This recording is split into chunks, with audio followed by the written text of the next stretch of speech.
একদিকে বিশ্বের সবচেয়ে শক্তিধর সামরিক শক্তির হুমকি, অন্যদিকে নিজের সার্বভৌমত্ব রক্ষার অটল শপথে মাথা উঁচু করে দাঁড়িয়ে আছে ইসলামী বিপ্লবের দেশ ইরান।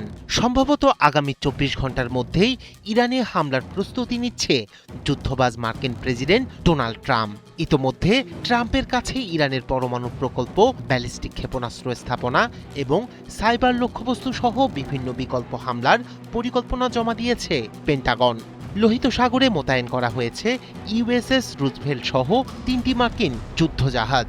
অন্যদিকে তেহরানের বাতাসে স্পষ্ট হয়ে উঠেছে অদম্য প্রতিরোধের বার্তা। যে কোনো আগ্রাসন ঠেকাতে সর্বোচ্চ প্রস্তুতির ঘোষণা করেছে খামেনি প্রশাসন। ইরানে হামলা চালালে পুরো অঞ্চলে আগুন জ্বালিয়ে দেওয়ার হুঙ্কার দিয়েছে ইরান।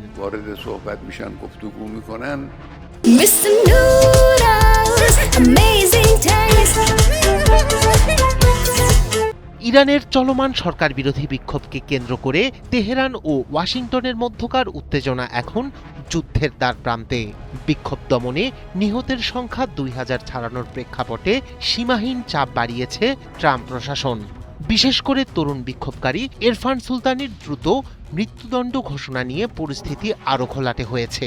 এর মধ্যে প্রেসিডেন্ট ট্রাম্প বড় হুমকি দিয়েছেন। হুমকির পর আগামী ২৪ ঘন্টার মধ্যেই সম্ভাব্য সামরিক হামলার আশঙ্কা জোরালো হয়েছে। এই প্রেক্ষাপটে ইউরোপীয় কর্মকর্তাদের ধারণা, সামরিক হস্তক্ষেপের পথেই এগোচ্ছে ওয়াশিংটন। ইতোমধ্যে ইরানের পরমাণু স্থাপনা, ব্যালিস্টিক ক্ষেপণাস্ত্র ঘাঁটি ও সাইবার অবকাঠামো লক্ষ্য করে বিভিন্ন হামলার পরিকল্পনা হোয়াইট হাউসে উপস্থাপন করেছে পেন্টাগন। যুদ্ধের আশঙ্কায় মধ্যপ্রাচ্যের কয়েকটি মার্কিন ঘাঁটি থেকে সেনা সরিয়ে নেওয়া হয়েছে। কাতার সহ অন্যান্য ঘাঁটিতে জারি করা হয়েছে উচ্চ সতর্কতা।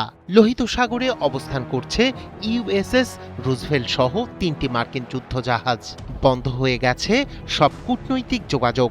এরই ধারাবাহিকতায় বাতিল হয়েছে ইরানের পররাষ্ট্রমন্ত্রী আব্বাস আরাকচি ও মার্কিন দূত স্টিভ উইটকফের বৈঠক।